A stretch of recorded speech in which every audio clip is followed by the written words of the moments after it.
Ay nagaan siniif haa ta'uu hordoftoota amboo YouTube akkam jirtu fayyaa keessanii nagaa keessanii jirtu bagar jiraattanii siniin jedha.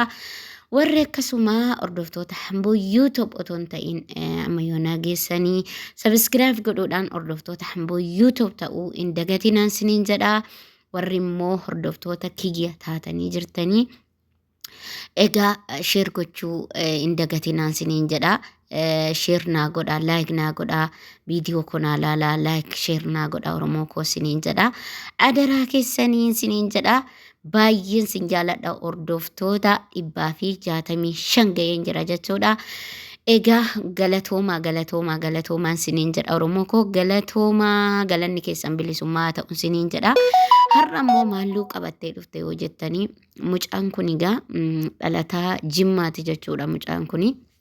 Ijoollee Jimmaati dhalataa Jimmaati jechuudha. Egaa Yeeman keessatti jechuudha. Otoo Yeeman keessa dalagataa jiru Yeemanitti maraatii akkana ta'e jechuudha hordoftoota kiyya.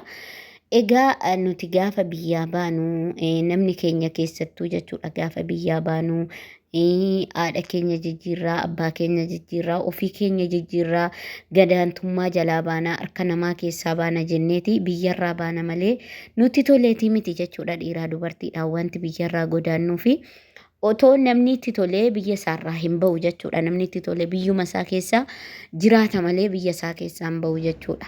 Kanaaf dararaa garaagaraatiin kan nuti biyyaa baanu. Egaa mucaan kun nan dalagadha jedhee akkuma keenya biyya sarraa bahee jira jechuudha. Garuu biyya sarraa waan inni bahee yaanni inni qabatee bahee fi kan isa mudate faallaadha jechuudha hordoftoota kiyya.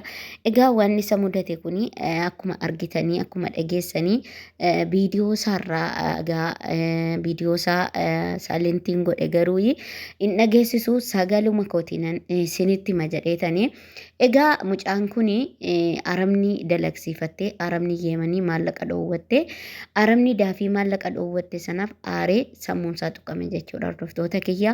Sammuunsaa tuqame mucaan kuni har'a sammuunsaa tuqame haadha abbaan isaa gaa mucaan keenya nuu galaa mucaan keenya dalagatee milkaa'aa mucaan keenya gaama hojiirra jira jedhaniiti gaa haadha abbaan isaa eegaa jiru gaa amma gaa jechuudha. Mucaan kun garuu sammuunsaa tuqamee kunoo ofiisaatiifuu namaa ta'uu miti ofiisaatiifuu karaa irratti hafee jira jechuudha hordoftoota kiyya. Kanaafi kana gubbaatti maalan jechuu barbaada nuti gaafa biyyaa baanu jijjiiramuuf waa baanu malee tokko du'uuf tokko jiraachuuf tokko yookaan jiraannee bakka baaneef sana qaqqabuuf jechuudha. Garuu immoo hordoftoota kiyya waan nan jechuu barbaadu as gubbaatti warri biyyaa baatanii jirtan obboloota koo ana dabalatee maaliif birriin hin dhuftis hin dhumtis jechuudha. Birriin hin dhuftis hin dhumtis birriin har'aaf yoo si harkaa dhabamtes yoo as chaggaramte yoo rakkattes boruu hin darba jechuudha. Boruu hin darba wanni hin darba hin jiru. Boruu darbee boruu immoo ati nama namaa kennu nama namaa liqeessu nama gargaaru yoo ta'uu dandeessa jechuudha. Maaliif amma mucaan kun dhiphina keessa taree dhiphina ajaa'ibaa keessa taree dhiphina keessa taree mucaan kun hanga kunoo sammuu isaa gallakkisuutti ga'e jechuudha. Kanaaf hordoftoota kiyya waan nan jechuu barbaadu tokko wanni barbaade abadu isintu dursa lubbuu keessantu dursa sammuu keessantu dursa namni sammuu hin qabne tokko hojjetee milkaa'uu hin danda'u. Sammuun jireenya ilma namaati sammuun. Namni yoo sammuu qabaate malee namaa walii galuu hin danda'u.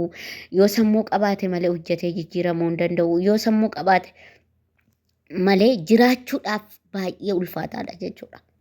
Namni harka dhabuu fi sammuu dhabuun tokko miti jechuudha hordoftoota kiyya. Namni yoo lukti cites sammuus nagaa yoo ta'e yoo lukti cites bakka taa'u sana taa'ee dalagatee jiraachuu danda'a. Bakka taa'u sana iyyuu taa'ee jechuudha. Yoo harki cites bakkuma taa'u sana taa'ee waan tokko kan dubbii dubbatee nyaatee jiraachuu danda'a jechuudha. Garuu namni sammuu hin qabne jiraachuu hin danda'u jechuudha hordoftoota kiyya. Kanaaf dhiibbaa sammuu keenyarraan gahuu hin qabnu.